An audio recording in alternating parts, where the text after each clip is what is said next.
ओम नमो भगवते वासुदेवाय. ओम नमो भगवते वासुदेवाय. ओम नमो भगवते वासुदेवाय. ओम ज्ञानाय नमः. सार्थ ज्ञानेश्वरी, दिवस 218, अध्याय 9. राजविद्या राजगुह्ययोग. श्री गणेशाय नमः. जव जव बाळ बळिया वाढे, तव तव भोजे नाचती कोडे. आयुष्य निमाले आंतुलियेकडे, ते ग्लानीची नाही. जन्मलिया दिवस दिवसे, हो लागे काळाचे ऐसे, की वाढती करती उल्हासे, उभवती गुढिया. अगा मरहा बोलून साहती, आणि मेलिया तरी रडती, परी असते जात न गणिती, गही सपणे.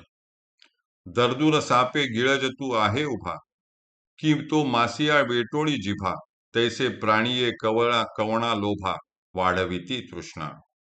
आहा कटकटा है वोखटे, ये मृत्यू लोकीचे उफराटे, येथ अर्जुना जरी अवचटे, जन्मलासी तू. तरी झडझडोनी वहिला निघ, ये भक्तीची ये वाटे लाग, जिया पावसी अव्यंग, निज धाम माझे. जसजसे बाळ बळाने वाढत जाते, तसतसे त्याचे आईबाप व इतर सर्वजण भोजे म्हणजे आनंदाने, त्याचे कोडे म्हणजे कौतुक करत नाचतात. बाळ वरवर जरी वाढताना दिसले, तरी वास्तविक पाहता आतून त्या बाळाचे आयुष्यमान निमाले म्हणजे रोज कमी होत आहे, याची त्यांना जाणीव नसते, आणि ग्लानी आल्याप्रमाणे त्यांना त्याची खंतही नसते. जन्माला आल्यापासून दिवसेंदिवस ते बाळ काळाच्या मुखात जात असते. असे असूनही उल्हासाने ते बाळाचा वाढदिवशी उत्सव साजरा करतात आणि गुढ्या उभारतात. अरे, तू मर, असे कोणी कोणाला म्हटले, तर असे ते बोलणे कोणालाच सहन होत नाही, आणि कोणी मेल्यावर सगळेच रडत बसतात. परंतु आपल्या वाट्याला आलेले आयुष्य व्यर्थ चालले आहे, याची ते गहिंसपणे म्हणजे मूर्खपणामुळे गणिती करीत नाहीत. म्हणजे येथे दर दिवशी आयुष्य कमी होत आहे, हे त्यांच्या ध्यानी येत नाही. दरदूर म्हणजे बेडूक सापाकडून उभा गिळला जात असताना सुद्धा उडत असलेल्या माशीला पकडण्याकरिता जीभ वेटाळीत असतो. त्याचप्रमाणे काळ सर्पाच्या मुखात पडलेले असताना मनुष्य प्राणी कोणत्या कोणत्या कशा लोभाने विषयभोगांची आपली तृष्णा वाढवीत असतो, कोण जाणे. अरे रे, हे कटकटा म्हणजे माणसाचे हे विचित्र वागणे व करणे वोखटे म्हणजे अतिशय वाईट आहे. मृत्यू लोकीचा सर्व न्याय उफराटा म्हणजे उलटा सुलटा आहे.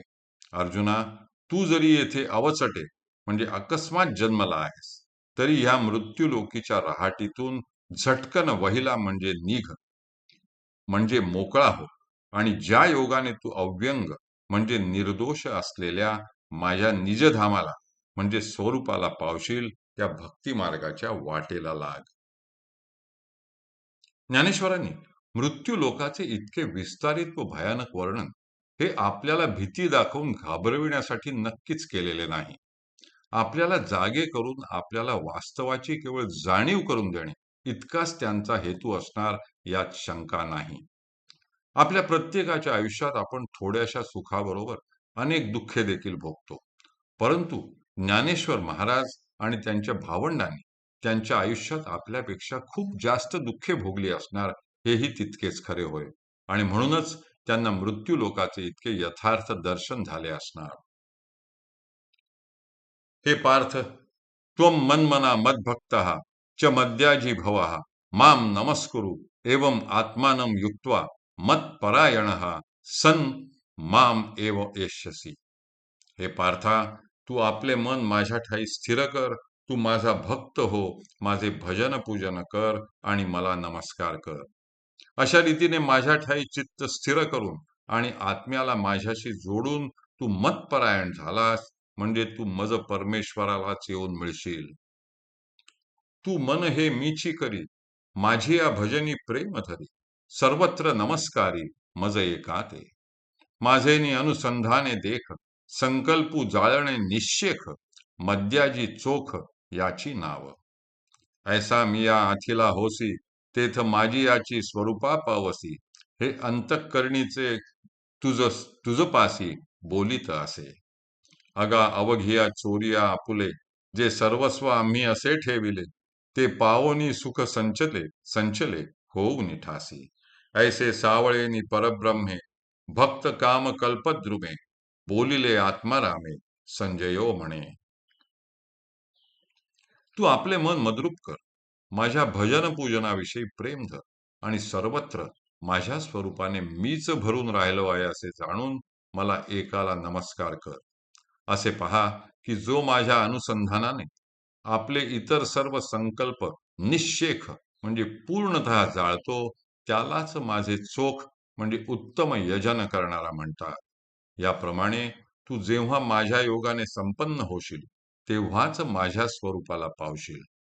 हे माझ्या अंतःकरणीचे गुपित तुझपाशी उघड करून सांगत आहे.